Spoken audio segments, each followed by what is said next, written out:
नमस्कार। आज का अखबार आपने पढ़ा? आज आपने सुबह से टीवी चैनल्स देखे? आपने टीवी चैनल्स की हेडलाइंस देखी?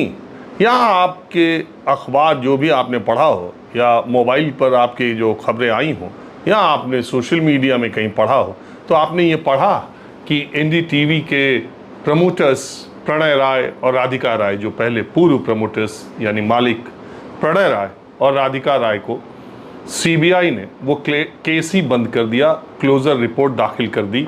उन्होंने कहा कि प्रणय राय और राधिका राय के खिलाफ कोई सबूत नहीं मिला, सबूतों के अभाव में उन्होंने क्लोजर रिपोर्ट दाखिल कर दी। अब इसके बाद न्यायालय का फैसला है कि वो इस केस को बंद कर देता है या सीबीआई को ऑर्डर करता है कि नहीं, वो अपनी जांच आगे भी जारी रखें और कोशिश करें। लेकिन सीबीआई ने 7 वर्षों के बाद, 7 वर्ष से कहीं कुछ 4 महीने और भी जोड़ लीजिए, 88 महीनों की जांच के बाद क्लोजर रिपोर्ट लगा दी कि प्रणय राय और राधिका राय के खिलाफ उन्हें कोई मामला, कोई सबूत नहीं मिला। तो ये खबर तो शायद आप छपी भी है तो अखबारों में, कहीं छोटी जगह पर, कहीं किनारे, कहीं अंदर के पेजों में। लेकिन आपको वो दिन याद होगा जब 2017 में जून महीने में राधिका राय और प्रणय राय के दिल्ली स्थित घर और देहरादून स्थित उनकी प्रॉपर्टी पर जब रेड डाली गई, और उस वक्त कितनी बड़ी सुर्खियां बनी थी, और प्रणय राय और राधिका राय की दशकों से कमाई जो डिग्निटी और इंटीग्रिटी थी, वो उस पर कितना धब्बा लगा था कि ऐसा मैसेज गया कि प्रणय राय और राधिका राय ने पुरानी सरकारों के समय या मिली भगत से सरकारों के उन्होंने कुछ न कुछ फ़ायदा कमाया होगा, घपला गोलमाल किया होगा। आज इनके ऊपर जो है सीबीआई की रेड पड़ी है। निश्चित तौर पर सीबीआई या ईडी की रेड से उस व्यक्ति के ऊपर एक शंका के बादल, और एक आम आदमी जिसका कोई इन चीज़ों से लेना देना नहीं है, वो ज़रूर ये बात कहता है कि जहाँ धुआं होता है वहाँ आग जरूर होती है, बिना आग के धुआं नहीं होता। कुछ तो बात होगी, सब सामने आ जाएगा। अब सामने आया है तो इसकी चर्चा बहुत कम हो रही है, तो मैंने सोचा कि अपने वीडियो के माध्यम से आपको याद दिलाया जाए कि क्रोनोलॉजी क्या है। देखिए, पहली बात मैं ये साफ कर दूं कि सरकार की गलबहियां करके पहले भी इंडस्ट्रियलिस्ट ने, नेताओं, पत्रकारों ने फ़ायदे लिए होंगे, लेते हैं।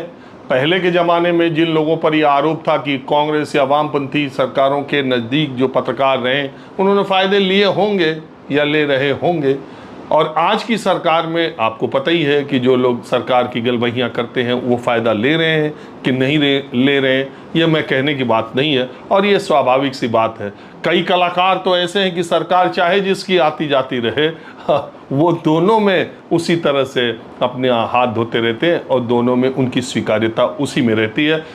ये मैं इसमें नहीं जाता कि प्रणय राय और राधिका राय या आज के पत्रकार जो फल फूल रहे हैं, जिनके चैनल्स एकाएक से इस सरकार के आने के बाद जिनका विस्तार बहुत ज़्यादा हुआ है, पत्रकारों का, उनके समाचार समूह का, उसके बारे में मैं कोई बात नहीं कहना चाहता, क्योंकि मैं कोई जांच एजेंसी नहीं हूँ। जो चीज़ें रिपोर्ट होती हैं, जो फैक्ट सामने आती है, वो मैं आपके सामने रख रहा हूँ। प्रणय राय राधिका राय के खिलाफ क्रोनोलॉजी का इवेंट समझिए। देखिए, एक बात तो माननी पड़ेगी, मैं एक टीवी रिपोर्टर हूँ, मेरी प्रणय राय और राधिका राय से आज तक कोई मुलाकात नहीं हुई।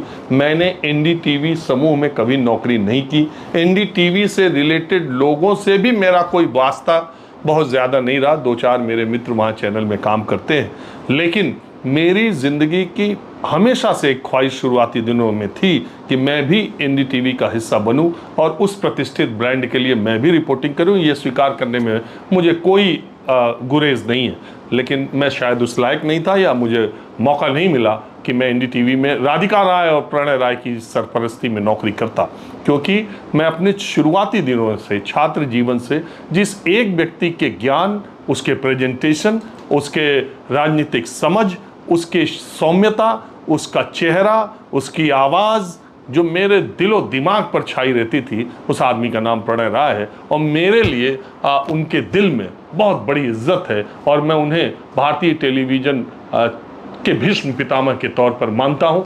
पता उनके आरोपों, उनकी चीज़ों पर मैं नहीं जाता। मैं इतना जानता हूँ कि मैं जिन दिनों शुरुआती दौर में चैनल में काम करता था, उन दिनों हर टीवी पत्रकार का ये सपना होता था कि वो एनडीटीवी के लिए नौकरी करे। वो एक ब्रांड, न्यू दिल्ली टेलीविज़न, वो एक ऐसा ब्रांड प्रणय राय ने बनाया था। और जो उस वक्त के पत्रकार या जो उनके मातहत काम करने वाले लोग हैं, वो उनकी तारीफ़ों के कसीदे ऐसे पढ़ा करते थे और ऐसे किस्से सुनाया करते थे। और उनकी सिंप्लिसिटी, उनकी सादगी, और अपने एम्प्लॉयज़ को, आपको पता, जब चैनलों के पास non air conditioned Maruti van से रिपोर्टर्स 42-44 डिग्री सेंटीग्रेड में चला करते थे, उस वक्त प्रणय राय ने अपने रिपोर्टर्स, सारे रिपोर्टर्स को टोयोटा की या दूसरी बड़ी कंपनियों की गाड़ियां सबको दे रखी थी।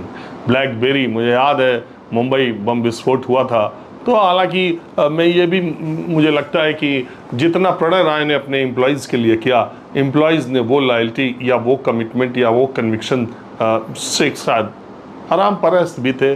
सब लोग दूसरी फ्लाइट्स में जाया करते थे, एनडीटीवी के लोग किंगफिशर में चलते थे, वो ऐसा उनका टाइप था। बहरहाल उन्होंने एक बहुत बड़ा मापदंड स्थापित किया था एक संस्था के तौर पर।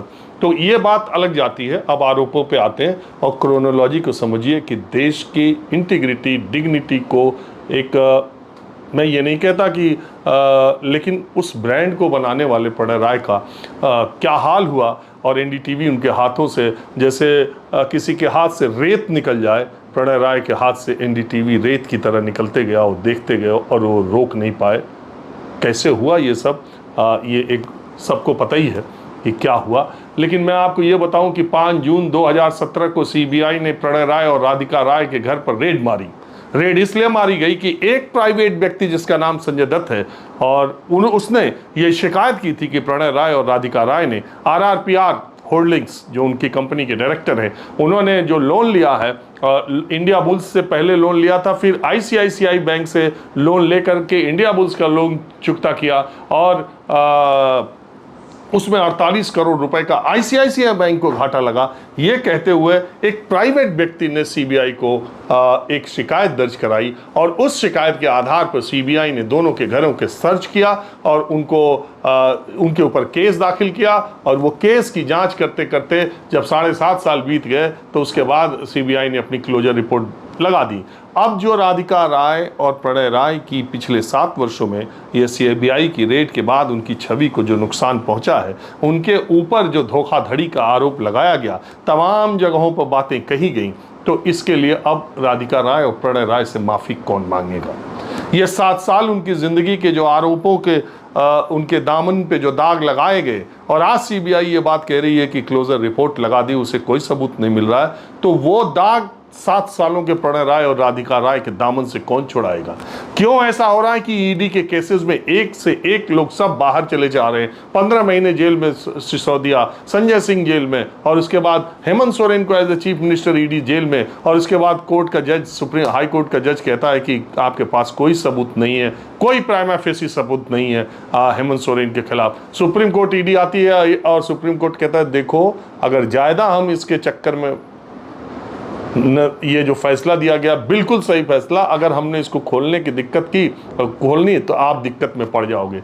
अभी ईडी के तमाम ये केसेस क्या हो रहे हैं, ये किसके इशारे पर हुआ? लोग जेल जा रहे हैं, लोगों पर रेड पड़ रही है, और बाद में सीबीआई के हाथ कुछ नहीं। दुनिया की सबसे बड़ी जांच एजेंसी, और प्रणय राय और राधिका राय के 7 साल के केस में उसको कुछ भी नहीं मिला, और क्लोजर रिपोर्ट दाखिल कर दी। और अगर दाखिल कर दी तो एक व्यक्तिगत आदमी के शिकायत पर इतने प्रतिष्ठित लोगों के घरों पर रेड मार कर, और सबसे बड़ी बात, इसी जांच के दौरान प्रणय राय और राधिका राय, जो कि हजारों बार विदेश गए होंगे मुझे लगता है, उनको विदेश जाने से रोक दिया गया कि ये सबूतों में छेड़छाड़ कर सकते हैं।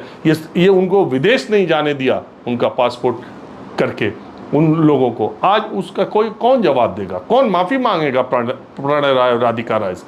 और हुआ क्या, 2017 में आपने सीबीआई की रेड डाली, और इसके बाद ये लगा दिया कि 48 करोड़ रुपए आईसीआईसीआई को चूना लगाया है।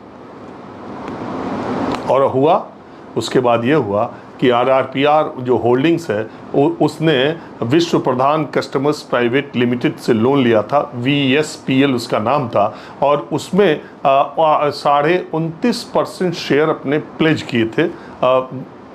एनडीटीवी ने अपने शेयर रखे थे गिरवी, और ये कहा था कि अगर 10 साल में हम अपना लोन नहीं चुकता करते हैं तो इसकी इक्विटी ये शब्द थोड़ा दूसरे तरह के हैं, तो वो हिस्सा एनडीटीवी का उस कंपनी का हो जाएगा, वीएसपीएल का। और अदानी ने बिना किसी जानकारी के, एनडीटीवी प्रमोटर्स को जाने बगैर, राधिका राय, प्रणा राय की जानकारी के बगैर वीएसपीएल का अधिग्रहण कर लिया। इस अधिग्रहण की जानकारी उनको नहीं थी और इस अधिग्रहण के जरिए उन्होंने एनडीटीवी के शेयर्स प्राप्त कर लिए। और उसके बाद एक तरह से उन्होंने मार्केट में ओपन ऑफर देकर और तमाम वो 3 तिकड़म लगाकर एनडीटीवी को प्रणय राय और राधिका राय के हाथों से छीन लिया गया। एनडीटीवी अडानी का चैनल बन गया। हुआ सिर्फ इतना, और आज 7.5 सालों के बाद प्रणय राय और राधिका राय के दामन से वो दाग सीबीआई ने खुद ही हटा दिए हैं। अब देखिए आगे आगे होता है क्या। लेकिन मेरा ये वीडियो बनाने का मतलब सिर्फ इतना था कि प्रणय राय और राधिका राय को मैं एक बार नमस्कार करना चाहता था।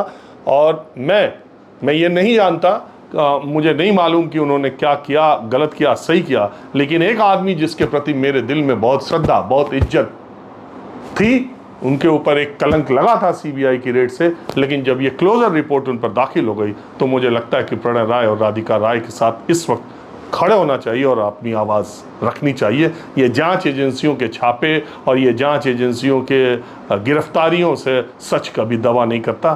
सच और सच्चाई के रास्ते पर चलने वाले लोग हमेशा ज़िंदगी में याद किए जाते हैं। सरकारों का आना जाना लगा रहता है, जिसकी आवाज़ पसंद नहीं उसकी दबाने की कोशिश की जाती है, फिर भी सच आज तक कभी भी दबा नहीं, छुपा नहीं। नमस्कार।